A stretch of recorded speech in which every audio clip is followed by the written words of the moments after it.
have to talk at the men's meeting how we're going to start doing communion. We might have everybody come up here and huddle with their mouths open, try and catch that first one, and then we'll just go from there. No, I'm just kidding.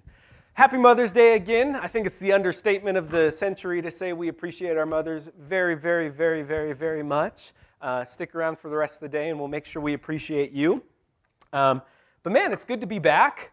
Last week we were out sojourning around, went to Utah with the kids, the youth group, to their youth rally there in Logan, and that was a time full of not enough sleep and too many children. So we're very, very, very grateful to be back. I'm saying very a lot today. Very grateful to be back, and JD did the sermon up here, and he did an awesome job, so let's hear it for JD. I think he did an awesome job, and I hope he didn't ruin you guys, because he had, it was pretty interactive, and he came over here and he sat and he got in somebody else's mind for a minute, and here I am just talking about Old Testament characters again today. So I hope that's not too boring for you. But I wanted to keep going with this Heroes of Faith series. I got probably a couple more of these that I'd like to share. Again, looking at some of these old school characters that we've been reading about in the one-year Bible, and sharing their stories and sharing their faith and the trials they went through and all of that. And so basically started this back in April from the inspiration of Hebrews chapter 11.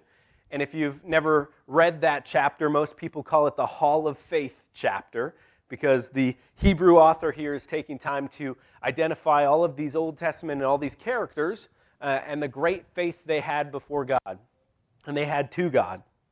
And so basically, if you didn't catch it, I was just kind of going down the list, right? Started off right there in the beginning of April, looking at Abraham and how he remained faithful to God for years and years and years, to his promise that he had been given, that his generations would be as many as the stars, right? But the reason that his faith is so strong and we can talk about it so much is because it was years and years and years. And he stumbled. He laughed at God. He didn't trust God all the times. But in the end, man, his faith was true. He trusted in God. We see that especially when he finally has Isaac, the one that's going to start his generations like God promised, and God tells him, I need you to sacrifice him. Abraham trusts God enough to take him up, put him on the altar, to pull the knife out before God stops him. That's what trusting God looks like. And then we looked at Noah.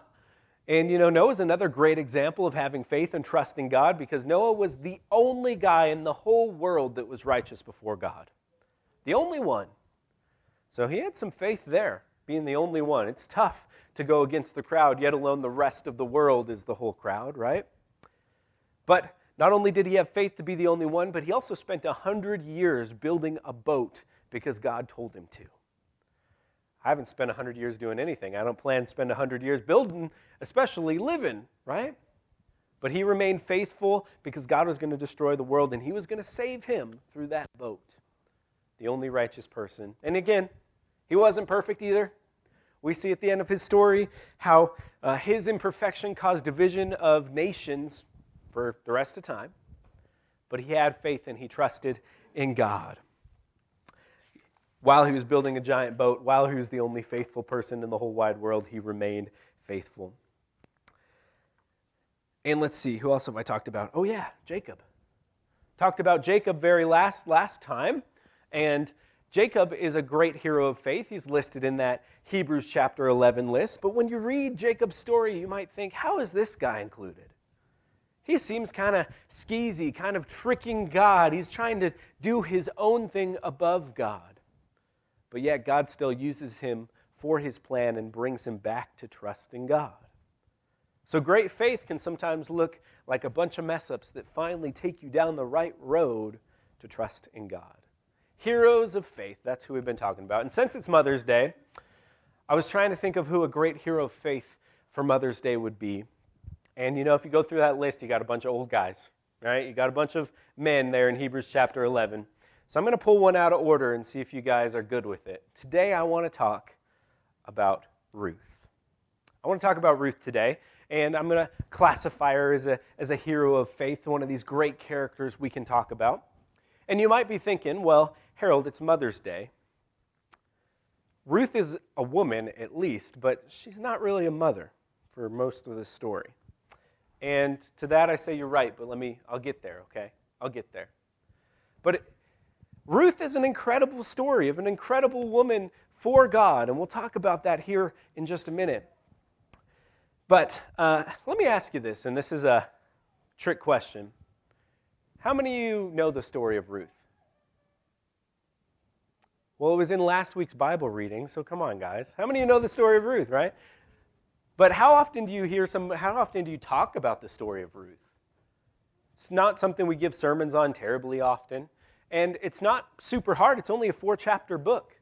It's a little story that's happening in the middle of the time of the Judges that we just got done reading, the time of the Judges in the book of Judges. And so Ruth here is this little story in the middle of all of that about a Moabite named Ruth during the time of the Judges. So if you didn't read it in the one-year Bible, you're going to get a chance to hear the story today, because I can't think of a better way to tell the story of Ruth than to just tell the story of Ruth. So that's what we're going to do today. So if you want to grab your Bibles, we're going to be in Ruth. We're going to start in chapter 1. Ruth is the 8th book of the Bible: Genesis, Exodus, Leviticus, Numbers, Deuteronomy, Joshua, Judges, Ruth. 8th? Did I do that right? 8th. So anyway, it's after Joshua, Judges, and then Ruth. If you want to open your Bible there, that's where we're going to be hanging out today. And we're going to read most of it together. And I just want to share the story of Ruth and then maybe bring it back to application for us today on Mother's Day. Because I want you to kind of understand what's going on, I'm going to be reading out of the New Living Translation, and I have it printed out for me up here.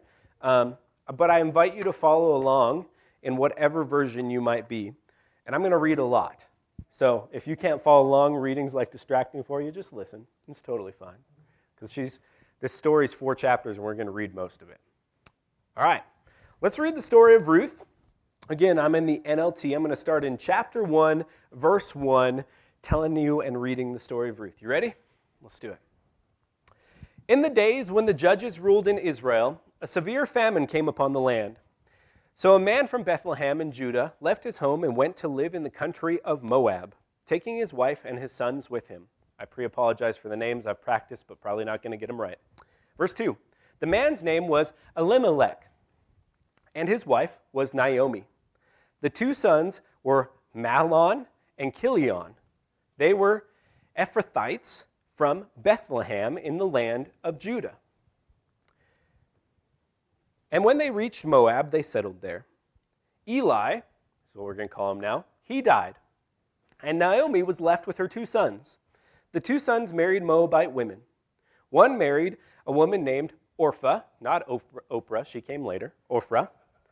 And the other woman, the other son married a woman named Ruth. But about 10 years later, both the boys died and left Naomi alone without her 2 sons or her husband. Then Naomi heard in Moab that the Lord had blessed his people in Judah by giving them good crops again. So Naomi and her daughters-in-law got ready to leave Moab and return to her homeland. With her 2 daughters-in-law, she sent out from the place where she'd been living, and they took the road that would lead them back to Judah. But on the way, Naomi said to her 2 daughters-in-law, "Go back to your mother's homes, and may the Lord reward you for your kindness to your husbands and to me. May the Lord bless you with security of another marriage." And then she kissed them goodbye, and they all broke down and wept.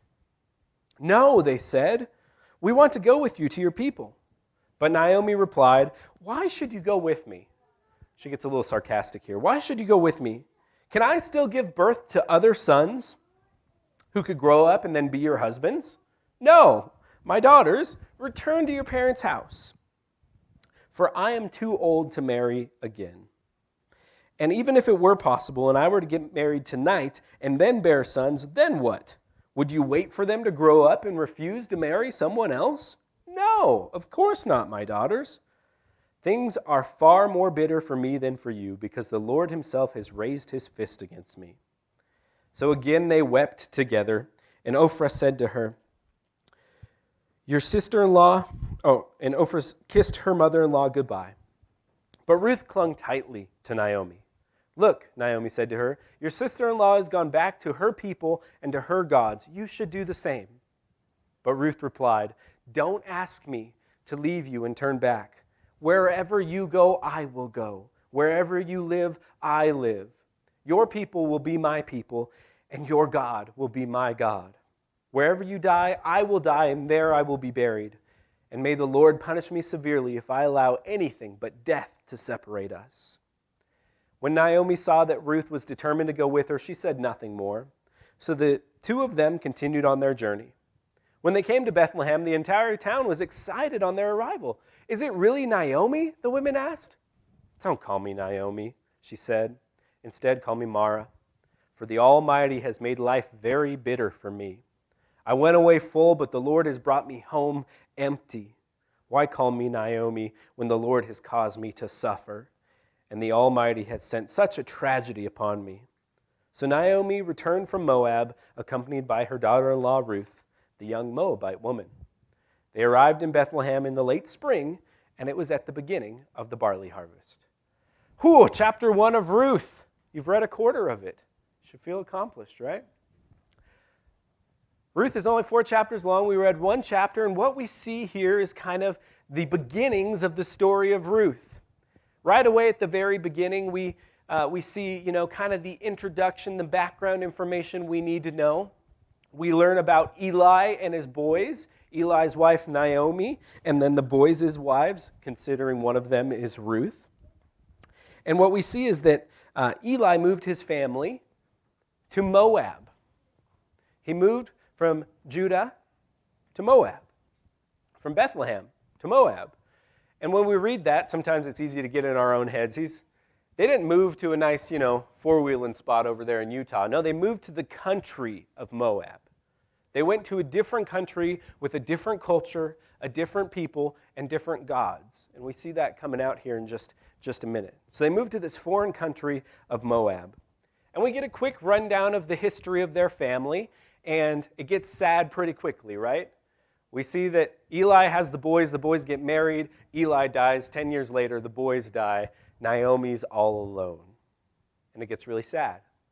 You can see her in a state of depression. She's sad. And so all she's got is her 2 daughters-in-law, which aren't even really hers because she has no boys they're married to anymore, right? And so for her, not only is this devastating because she's alone, but you got to put ourselves in that time period as well. How's she going to take care of herself? There's no man in her family. Her bloodline is ended.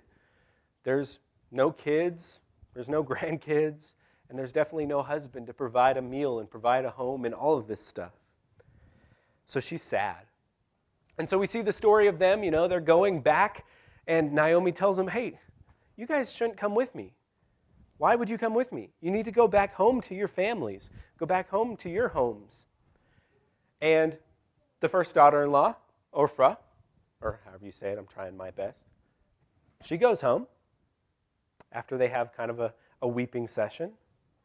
But as she's going home, we also see Ruth doing the exact opposite.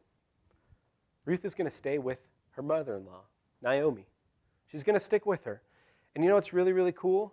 She says, "I'm going to go with you to your home. I'm going to go with you until death." And there's a really important part that we sometimes skip over right here. She says, "And your God will be my God. Until we die, nothing will separate us, and I will worship your God."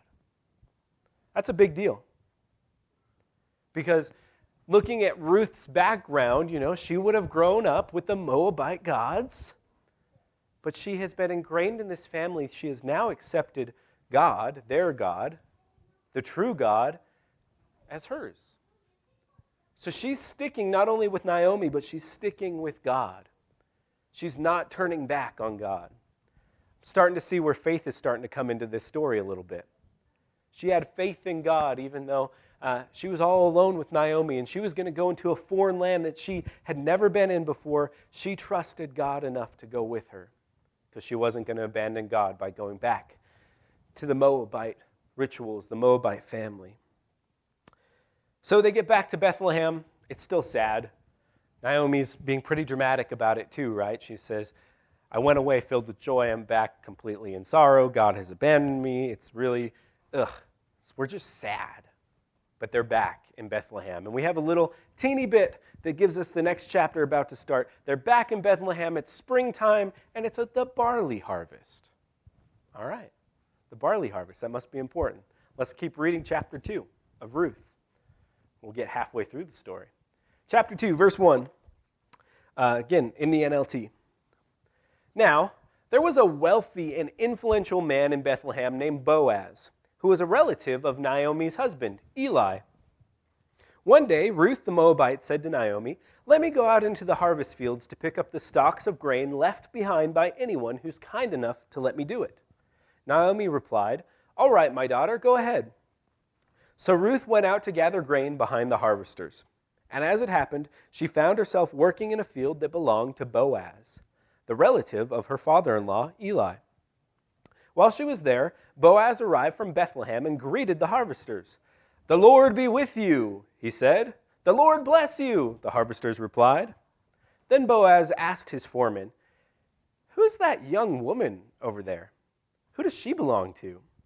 And the foreman replied, "She is the young woman from Moab who came back with Naomi. She asked me this morning if she could gather grain behind the harvesters. She's been hard at work ever since, except for a few minutes where she rested in the shelter." So Boaz went over and said to Ruth, "Listen, my daughter, stay right here with us when you gather grain. Don't go to any other fields. Stay right behind the young women working in my field.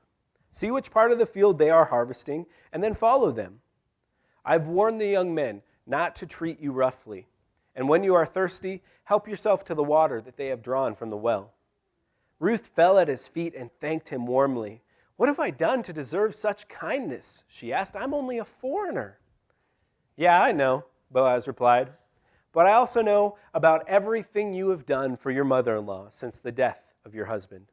I have heard how you left your father and your mother in your own land to live here among complete strangers. May the Lord, the God of Israel, under whose wings you have come to take refuge, reward you fully for what you have done." "I hope I continue to please you, sir," she replied. "You have comforted me by speaking so kindly to me, even though I am not one of your workers." At mealtime, Boaz called to her, "Come over here, help yourself to some food. You can dip your bread in the wine." So she sat with his harvesters, and Boaz gave her some roasted grain to eat. She ate all she wanted and still had some left over.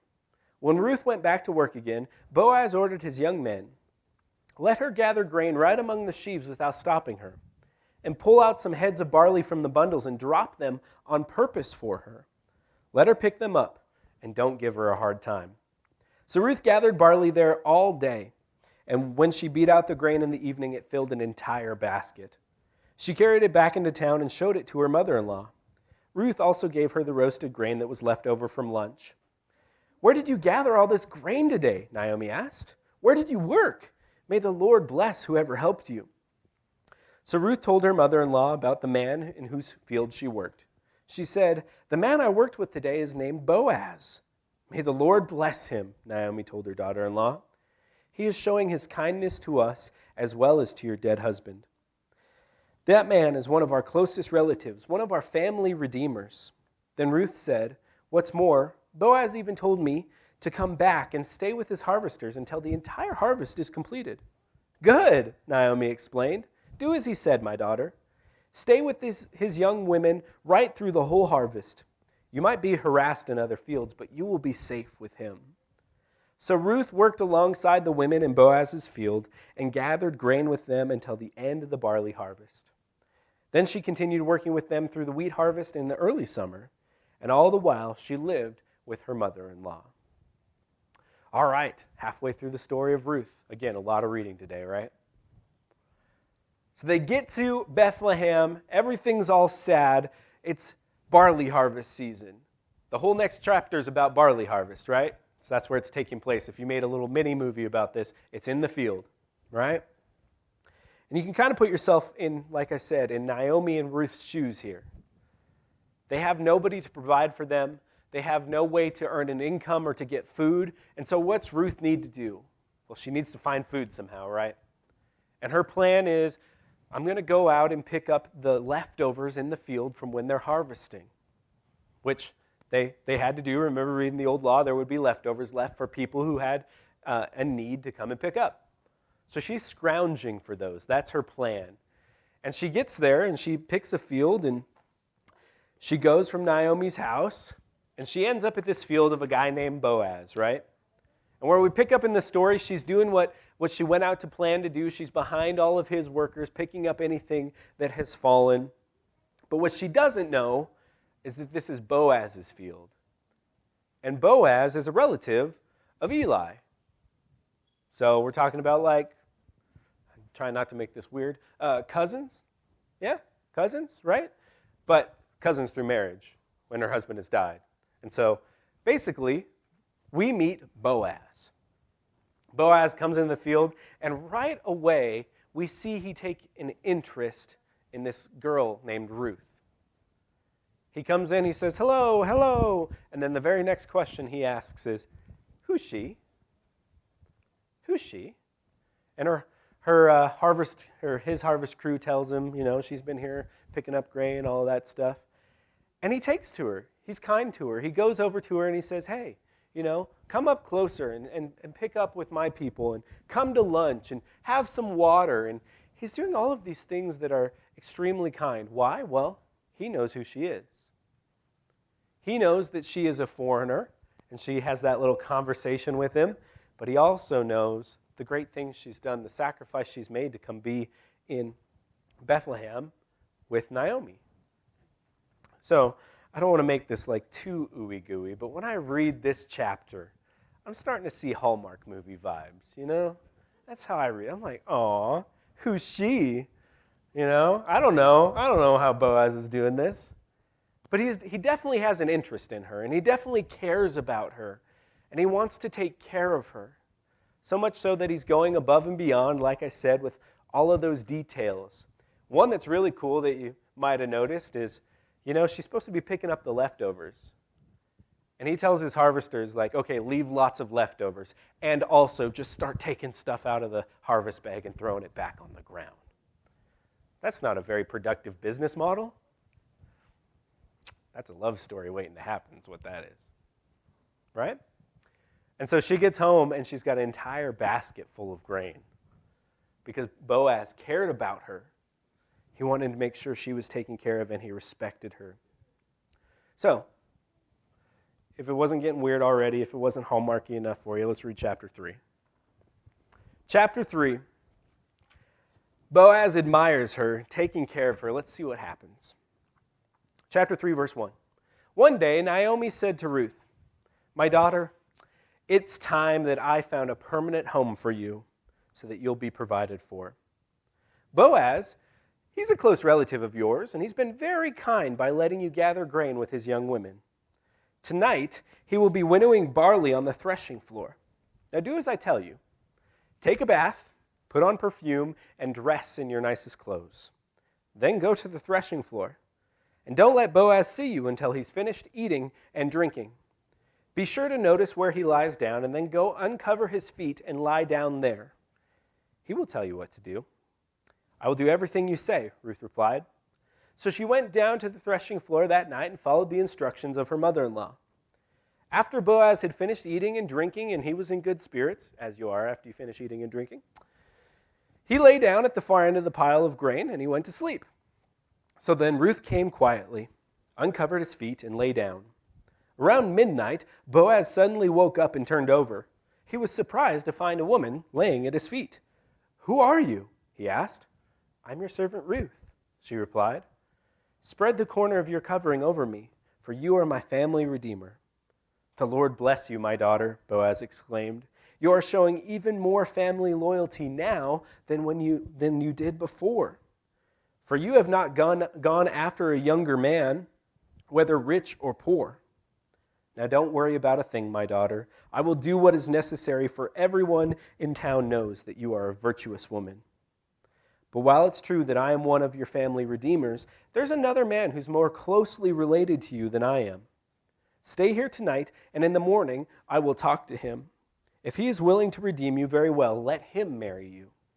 But if he's not willing, Then as surely as the Lord lives, I will redeem you myself. Now lay down here until morning." So Ruth lay at Boaz's feet until the morning, but she got up before it was light enough for people to recognize her. For Boaz had said, "No one must know that a woman was here at the threshing floor." Then Boaz said to her, "Bring your cloak and spread it out." And he measured 6 scoops of barley into the cloak and placed it on her back. Then he returned to the town. When Ruth went back to her mother-in-law, Naomi, she asked, "What happened, my daughter?" Ruth told Naomi everything that Boaz had done for her. And she added, "He gave me these 6 scoops of barley and said, 'Don't go back to your mother-in-law empty-handed.'" Then Naomi said to her, "Just be patient, my daughter. We will wait and see what happens. But I know that man won't rest until he has settled things today." All right, so chapter 2. Chapter 1, we get a backstory. They're back in Bethlehem. Things are sad. Chapter 2 is a Hallmark movie waiting to happen. Chapter 3 gets weird. I don't think Hallmark would take this one frame for frame. Okay, why does it get weird, right? Well, first off, we come back to Ruth. She's back at home with Naomi. And, mothers do what mothers do. All my teenagers left today. Abby was here. I was going to tease her. Mothers do what mothers do, right? Hey, I think you should go after Boaz. Why don't you take a bath? Okay, that's a good start, all right? Why don't you take a bath? Why don't you put on some perfume? Put on that best dress. Go to him. Mothers do what mothers do, right? Naomi's doing a little setup here. I think she's been doing a little setup for a while. Okay, Hallmark can take that part. That part's pretty good. But the way that they go about it, Ruth is supposed to go at night after he's had a good meal and he's tired. He falls over in the pile of wheat and sleeps, okay? She's supposed to go to him, take his boots off, uncover his feet, and lay at them. That's the part I don't think Hallmark's going to do the exact representation of. What does that mean? That's weird, right? So there's different opinions on what that means. But let me just tell you what is for sure like the broad picture of it. It's kind of their whole proposal process. Okay? Some people have different opinions on this, but it's kind of their whole proposal process. She's coming to him while he's sleeping, uncovering his feet and showing, "Hey, you can trust me. You were sleeping, you were vulnerable, and what I did, instead of robbing you blind, I took off your shoes and I laid at your feet. You can trust me, I'm submissive to you." Right? So she's laying at his feet. It's like bowing down at someone's feet. But the part where he's asleep is the trust factor.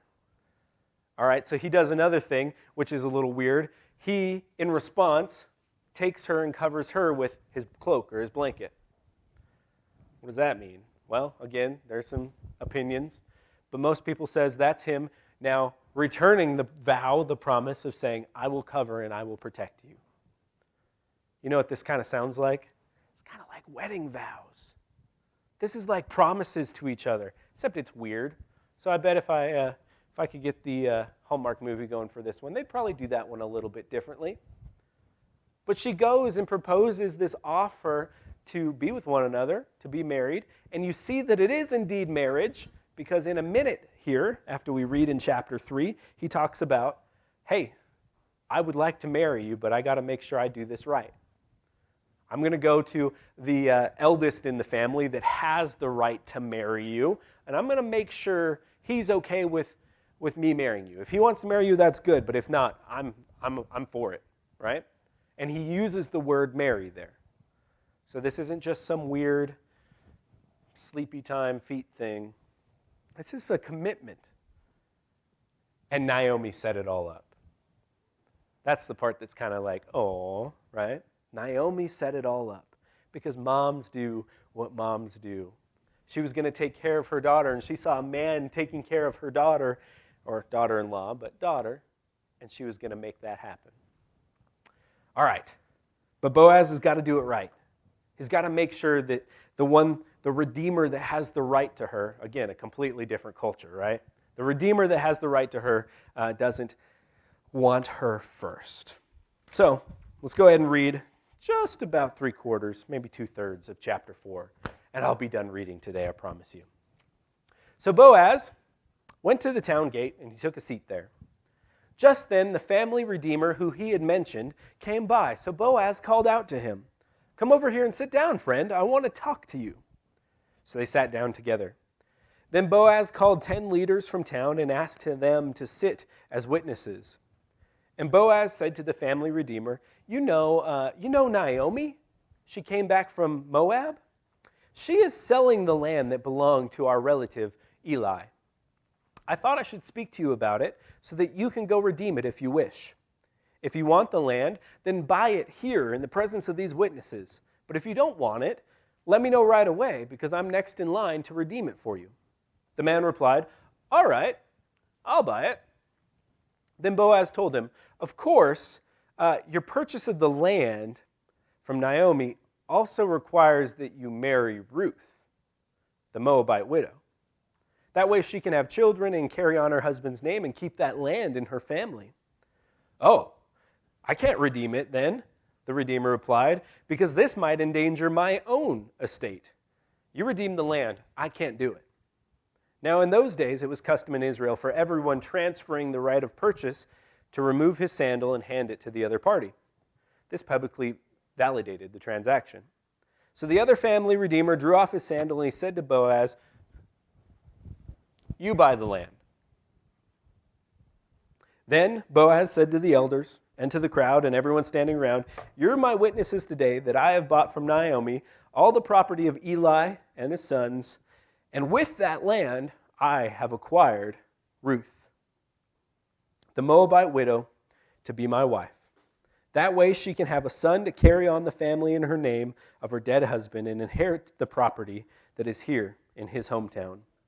You're all witnesses today. Then the elders and all the people standing at the gate replied, we are witnesses. May the Lord make this woman who's coming into your home like Rachel and Leah, from whom all the nation of Israel descended. May you prosper and be famous, and may the Lord give you descendants by this young woman who will be like those of our ancestors. So Boaz took Ruth into his home. She became his wife. He slept with her, and the Lord enabled her to become pregnant, and she gave birth to a son. Then the women of the town said to Naomi, praise the Lord who has provided a redeemer for your family. May the child be famous in all of Israel. May he restore your youth and care for you in your old age, for he is the son of your daughter-in-law who loves you, and he has been better to you than even 7 sons. All right, that's as far as we'll go. That's verse 15. We can stop there. There's a little bit of lineage after that, but that's the story of Ruth. Whew. So Ruth, whole bunch of reading from the Bible. Why did I choose to talk about it on Mother's Day? Well, there you go.